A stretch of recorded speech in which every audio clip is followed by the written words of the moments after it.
Você não vai crescer, não vai ser grande se você não apostar grande. Coragem é tudo. O cara, quando tem coragem, vai pra frente, faz qualquer coisa, dá errado, volta atrás. A pessoa tem que ter autoestima e tem que acreditar nela. Não importa onde você nasceu, não importa onde você estudou, o que importa é o que você quer ser na sua vida.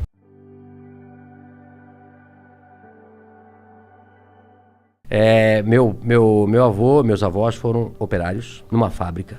Meus pais foram operários numa fábrica. E eu fui operário na mesma fábrica durante 7 anos. Então, meu pai, eu sempre fui muito estudioso, eu sou disléxico, né? Disléxico é a dificuldade de aprender a ler.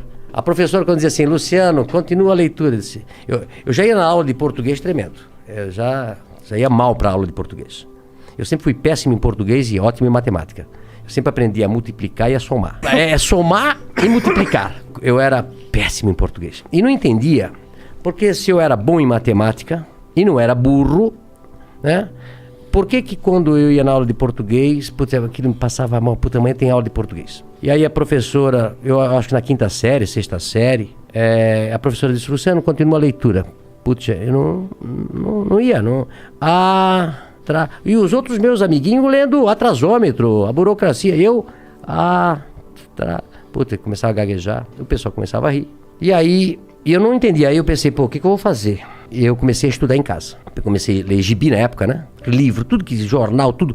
Eu vou tentar aprender a ler para eu não passar vergonha na coisa. E isso foi durante até os 12 anos de idade. Então eu sempre falo, né? Eu aprendi a ler só com 12 anos de idade. Imagina se eu tivesse aprendido com 7 anos, né? Quem tem filho disléxico, ele não é burro, ele não é malandro. Ele aprende de maneira diferente. Mas eu saí então de pais operários, eu comecei numa fábrica também. O que a fábrica fazia? Fábrica tecidos. Fábrica Renault, uma fábrica de tecidos de centenas de anos. Todo mundo lá em Brusque trabalhou na fábrica Renault. Ela existe até hoje, lá. será? Eu comprei a fábrica faz 2 anos. Tu comprou? Caralho! Legal. E aí depois de 3 anos eu trabalhei numa expedição, o meu gerente me chama e disse, Luciano, eu era chamado lá até de ligeirinho aí eu corria pra cá, corria pra lá, eu nunca parei, eu nunca parei pra conversar, eu corria nas escadarias, sempre trabalhando, acelerado. Aí um dia ele me chamou, esse meu gerente, e disse, Luciano, você é muito bom pra ficar aqui, eu te arranjei um emprego de vendedor, lá no outro lado, tu não quer ir pra lá? Eu disse, vou pra lá. Aí me encontrei. Até hoje eu sou um vendedor. Adoro pessoas, adoro vender, né?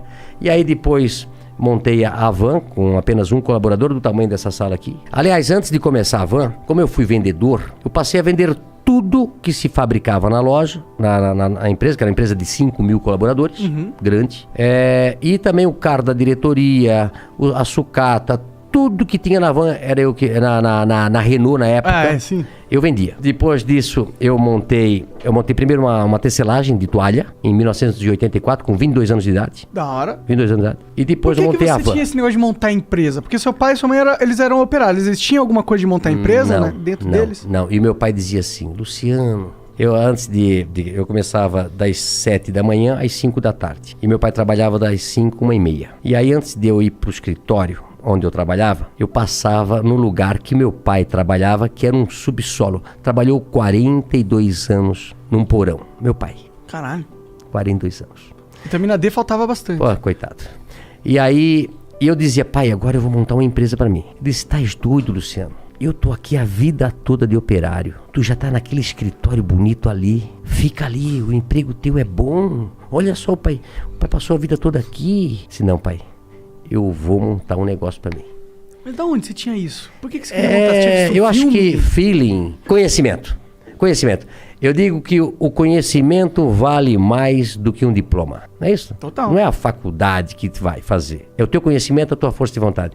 E eu disse, pai, eu vou montar uma tecelagemzinha e vai dar certo. Aí montei uma tecelagemzinha, depois tirei meu pai da fábrica e botei ele a trabalhar comigo. Tu começa, não tem hora pra trabalhar, não tem dia pra trabalhar, não paga hora extra pra gente e muitas vezes dá prejuízo. E muitas vezes você quebra e perde tudo que tinha. É verdade. Então, como eu tinha 22 anos de idade, eu vou tentar. Não tinha namorado, não tinha casado ainda, nada.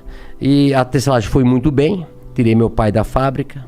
E aí depois, 2 anos depois, montei a van. 1986, com 24 anos. Eu e Vanderlei, a van. Hang e Vanderlei. Um sócio que eu tive durante 5 anos. Entendi. Mas o que aconteceu com a tecelagem? Ela cresceu? Não, aí você a vendeu? tecelagem trabalhei durante até 90 e pouco, uns 10 anos. Tendo a van junto. E junto, né? Entendeu? E depois eu vendi a tecelagem. Entendi. Eu comecei a tecelagem fazendo tecido para roupa de cama. E aí um dia eu fui vender a roupa de cama para um atacadista. Fui eu e meu pai, pobre, sem dinheiro, precisava vender aqueles paninhos para poder comprar fio. No começo assim, eu tinha um Fiat amarelo ovo, 4 pneus quadrados, não tinha dinheiro para comprar. Na época era câmara de ar, furava, o pneu já gastou todo. Ele solta a cinta, um pneu velho, quando ele está tudo gasto, ele solta a tinta e começa a sair os ferrinhos para fora. É isso? Eu tive carro assim, um Fiat amarelo, 147. E aí eu fui vender as pecinhas com meu pai. E aí eu cheguei lá nesse lugar e o cara disse, olha, eu pago R$10 essas tuas pecinhas de pano aí. O preço era 20. Eu disse, pô, mas o meu custo é 20, eu não posso vender por 10. Mas é o que eu pago. Tá bom. Vendi as pecinhas, precisava de dinheiro. Aí falei pro meu pai, passa esse trabalho todo, tem que comprar fio, tem que fazer o pano, tem que tingir tudo. Aí me custa 20. Eu venho daqui e venho vender por 10. Aí o cara pega por 10 e vende por 100. Eu disse, meu negócio não é fazer tecelagem, meu negócio é botar uma loja. E montei a van por isso. Tu acredita? Faz sentido. Falou, pô, vou entrar na linha aí, que ganha mais. A van cresceu com muito mais velocidade, né?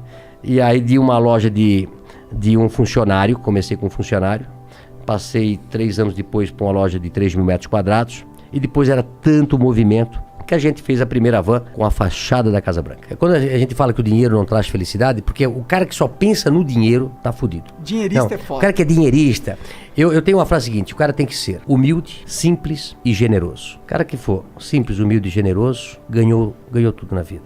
Porque o cara, quanto mais sobe, quanto mais grana tem, mais generoso, mais distribuir o dinheiro precisa fazer. Empilhar dinheiro não traz felicidade pra ninguém. Aquele cara que, sabe, tem o generoso e tem o ganancioso. Eu só me arrependo do que eu não fiz. O medo trava a gente.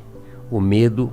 Eu digo o seguinte, uma das principais coisas importantes na vida de um empreendedor, do empresário ou de qualquer pessoa é a coragem. A coragem é tudo.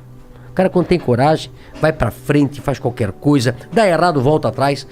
Eu acho que muitas vezes eu poderia ter ido e não fui. E quando eu fui, deu certo, eu saí na frente. E quando deu errado, eu aprendi. Então, você já faliu alguma vez? Não. Não na van, mas em algum outro projeto? Não. Eu tive uma tinturaria, uma tecelagem, tive um bar, um sucesso, um bar. Que mais que eu tive?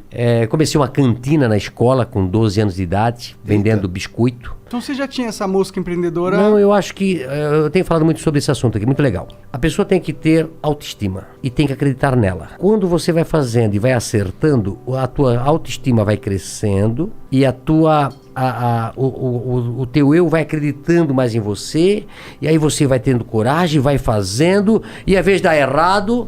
E daqui a pouco tu acerta de novo e vai. Você não vai crescer, não vai ser grande se você não apostar grande. Eu tenho um ditado que diz: comece pequeno e sonhe grande. Sonhe grande e corra atrás do teu objetivo. Você tem uma capacidade incrível de realização. Mas você tem que acreditar em si. Não importa onde você nasceu, não importa onde você estudou, o que importa é o que você quer ser na sua vida. Vai pra cima, vai pro pau. Trabalhe bastante e você vai dar certo. Brasileiro é ótimo. A maioria das pessoas que eu vejo começaram do zero. Comecei hoje ainda atendi um cara que teve um acidente, perdeu tudo que ele tinha, perdeu o emprego, perdeu o carro, teve que indenizar a vítima, a pessoa que faleceu. Aí ele foi trabalhar de pedreiro, de servente pedreiro, e aí ele viu um cara vendendo picolé. Ele disse, eu vou ser vendedor de picolé, que dá mais do que eu tenho aqui. Hoje ele tem 20 funcionários vendendo picolé. Da hora. É legal? Quantas histórias dessas eu conheço, né? Cada um tem uma capacidade de se reinventar. Pessoas que quebraram e começaram a vida toda de novo e hoje estão bem de novo. Não pode desistir, não pode se acomodar, não pode ficar chorando, se lamentando. Amanhã vai ser melhor, e um dia vai ser melhor. O mundo não deve nada para as pessoas normais. São os anormais que mudam o mundo. Eu sou um anormal. Eu acho que quem faz sucesso, quem acredita em si, tem um livro que eu gosto muito, Os Originais, Adam Grant. É aquele cara, aquele CDF, aquela pessoa muito, muito inteligente, que lê um livro e segue o livro. Eu não sou o cara, eu sou o cara que escreve um outro livro. Para mim, tudo que está naquele livro que eu não compactuo, eu vou tentar mudar. E aí as pessoas fazem a diferença, né? Então, eu sempre falo, eu não sou um cara inteligente. Tanto é que eu fiz 2 concursos públicos e não passei, graças a Deus. Se a pessoa tivesse passado, né? Eu fiz um concurso para Banco do Brasil, fiz um concurso na época para o INPS, quando eu tinha 18 anos de idade, rodei nos dois. Prova que eu não sou um cara inteligente. Eu sou um cara esforçado e por ter dislexia, você pega assim, ó, famosos que têm dislexia, você vai ficar impressionado. Tem um número muito grande. Einstein, Walt Disney, Tom Cruise. Você não pode viver dentro daquilo que as pessoas acham que você tem que viver, dentro daquela caixinha, né? Se você seguir a manada, você vai ser mais um. Você tem que encontrar o seu caminho, e às vezes o seu caminho é sozinho. Todo mundo segue por um lado e você segue por outro, mas você tem que ter certeza que está certo. E quando chega lá, todo mundo diz, caramba, como é que eu não vi isso? Olha, primeiro a gente começa querendo ser um milionário, ou querendo ter uma qualidade de vida melhor que os nossos pais tiveram. Mas depois que você adquire o dinheiro é como ar. Quando você tem, você não sente, né? Você não sente o dinheiro, você não vive pro dinheiro e do dinheiro. As coisas na tua vida acontecem. Você vai no médico, e você precisa pouco para viver. Primeiro, acreditar no seu sonho. Segundo, colocar o seu sonho no papel, se tornar realidade. Terceiro, falar para todo mundo que você vai ter a responsabilidade de realizar o seu sonho. Acreditar em si. Você pode tudo, você tem uma força interior, não importa aonde você nasceu, não importa onde você estudou. O que importa é o que você quer na sua vida. Outra coisa que eu tenho falado, que às vezes as pessoas nascem lá no Poço Fundo é na minha terra, né? E às vezes você acha inferior do que as outras pessoas. Tem uma frase que eu gosto muito de dizer o seguinte: não é porque você nasceu no interior que você é inferior. Não é o cara de Nova York, não é o cara do Rio de Janeiro, não é o cara de São Paulo, não é o cara que estudou nas melhores escolas, nas melhores universidades, que vai tirar a sua chance. Se você for diferente, se você acreditar em si, você vai passar todo esse pessoal para trás. E lá, quando chegar lá em cima, você tem que olhar para trás e saber de onde você saiu. E saber que para continuar e ir para frente, você tem que ser humilde, simples e generoso. Não complique a vida.